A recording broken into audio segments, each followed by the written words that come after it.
Chapter 13. A Trogglehumper for the Fleshlumpeater. They is always having 50 winks before they go scampering off to hunt human beings in the evening, the BFG said. He stopped for a few moments to let Sophie have a better look. Giants is only sleeping every then and now, he said. Not nearly as much as human beings. Human beings is crazy for sleeping. It is ever occurring to you that a human being who is 50 is spending about 20 years fast sleeping? I must admit that has never occurred to me, Sophie said.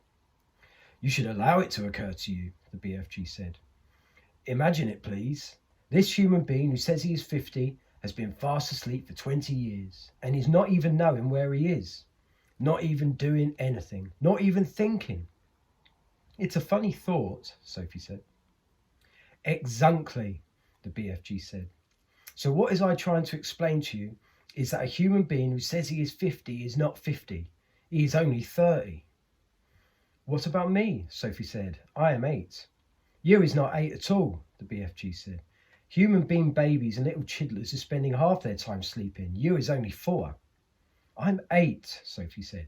You may think you is 8, the BFG said, but you has only spent 4 years of your life with your little eyes open.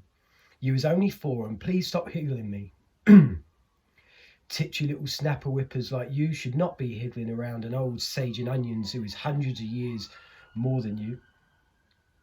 How much do giants sleep? Sophie asked. They is never wasting much time snozzling, the BFG said. 2 or 3 hours is enough. When do you sleep? Sophie asked. Even less, the BFG answered. I sleep only once in a blue baboon. Sophie, peeping out from her pocket, examined the 9 sleeping giants. They looked even more grotesque now than when they were awake, sprawled out across the yellow plain. They covered an area about the size of a football field. Most of them were lying on their backs with their enormous mouths wide open, and they were snoring like foghorns. The noise was awful. Suddenly the BFG gave a jump in the air. By gumfrog, he cried. I was just having the most whoopsie-whiffling idea. What? Sophie said. Wait, he cried. Hold your horse feathers. Keep your skirt on. Just you wait to see what I is going to bring about.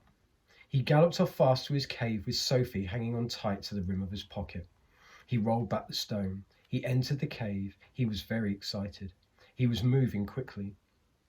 You stay here in my pocket, Huggabee, he said. We is doing this lovely bit of buck swashling both together. He laid aside the dream-catching net, but hung on to the suitcase.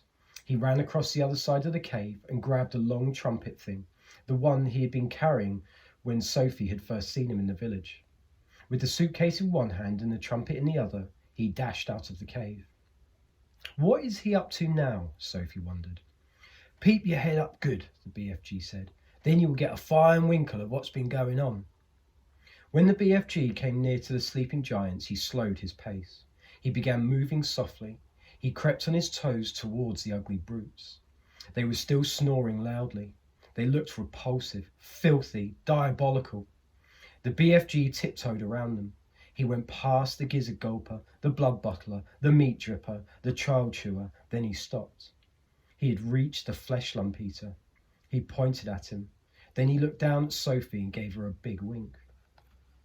He knelt on the ground and very quietly he opened the suitcase. He took out of it the glass jar containing the terrible, nightmarish Trogglehumper. At that point, Sophie guessed what he was going to do. Ouch, she thought. This could be rather dangerous. She crouched lower in the pocket so that only the top of her head and her eyes were showing. She wanted to be ready to duck out of sight very fast should anything go wrong. They were about 10 feet away from the Fleshlumpeater's face. The snoring, snorting noise he was making was disgusting. Every now and again, a big bubble of spit formed between his 2 lips, and then it would burst with a splash and cover his face with saliva. Taking infinite care, the BFG unscrewed the top of the glass jar and tipped the squiggling, squirming, faintly scarlet Trogglehumper into the wide end of his long trumpet. He put the other end of the trumpet to his lips. He aimed the instrument directly at the Fleshlumpeater's face. He took a deep breath, puffed his cheeks, and then woof, he blew. Sophie saw a flash of pale red go darting towards the giant's face. For a split second it hovered above the face, then it was gone. It seemed to have been sucked up the giant's nose, but it had all happened so quickly. Sophie couldn't be sure. "We had better be skiddling away quick to where it is safe," the BFG whispered. He trotted off for about 100 yards and he stopped. He crouched low to the earth. "Now," he said, "we is waiting for the gun and the flames to begin." They didn't have to wait long. The air was suddenly pierced by the most fearful roar Sophie had ever heard, and she saw the Fleshlumpeater's body, all 54 feet of it, rise up off the ground and fall back again with a thump. Then it began to wriggle and twist and bounce about in the most violent fashion. It was quite frightening to watch. "Ew!" roared the Fleshlumpeater. "Ow!" "He's still asleep," the BFG whispered. "The terrible Trogglehumping nightmare is beginning to hit him." "Serves him right," Sophie said. She could feel no sympathy for this great brute who ate children as though they were sugar lumps. "Save us!" screamed the Fleshlumpeater, thrashing about madly. "He's after me! He's getting me!"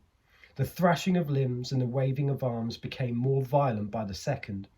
It was an awesome thing to watch, such a massive creature having such mighty convulsions.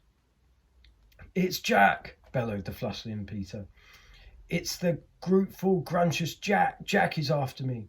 Jack is whack-crackling me! Jack is spike-sticking me! Jack is splash-plunking me! It's the terrible fight-swiping Jack!" The Fleshlumpeater was writhing about over the ground like some colossal tortured snake. "Oh, spare me, Jack!" he yelled. "Don't hurt me, Jack!" "Who is this Jack he's on about?" Sophie whispered.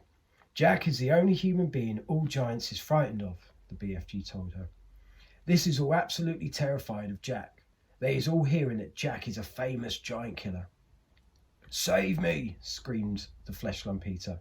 "Have mercy on this poor little giant.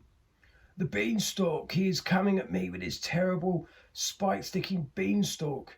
Take it away, I is begging you, Jack. I is praying you not to touch me with your terrible spike-sticking beanstalk." "Us giants," the BFG whispered, "is not knowing very much about this dreaded human being called Jack. We is knowing only that he is a famous giant killer and that he is owning something called a beanstalk. We is knowing also that the beanstalk is a fearsome thing and Jack is using it to kill giants." Sophie couldn't stop smiling. "What is you giggling at?" the BFG asked her, slightly nettled. "I'll tell you later," Sophie said. The awful nightmare had now gripped the great brute to such an extent that he was trying his whole body into knots. "Do not do it, Jack. I is never eating human beings. I swear I is never gobbled a singing human being in my wholesome life." "Liar," said the BFG. Just then, one of the Fleshlumpeater's flailing fists caught the still fast asleep, meat-dripping giant smack in the mouth. At the same time, one of his furiously thrashing legs kicked the snoring, gizzard-gulping giant right in the guts. Both were injured giants, woke up and leaped to their feet. "He is swiping me right in the mouth," yelled the meat dripper. He is bungs woggling me smack in the guts," shouted the gizzard gulper. The two of them rushed at the Fleshlumpeater and began pounding him with their fists and feet. The wretched Fleshlumpeater woke up with a bang. He awoke straight from one nightmare into another. He roared into battle, and in the bellowing, thumping rough and rumble that followed, one sleeping giant after another either got stepped upon or kicked. Soon, all 9 of them were on their feet, having the most almighty free-for-all. They punched and kicked and scratched and bit and butted each other as hard as they could. Blood flowed, noses went crunch, teeth fell out like hailstones. The giants roared and screamed and cursed, and for many minutes the noise of the battle rolled across the yellow plain. The BFG smiled, a big wide smile of absolute pleasure. "I's loving it when they is all having a good tough and rumble," he said. "They'll kill each other," Sophie said. "Never," the BFG answered. "Those beasts is always bishing and walloping at one another.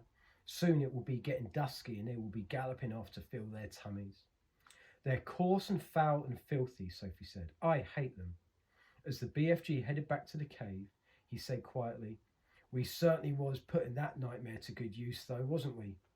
"Excellent use," Sophie said. "Well done, you."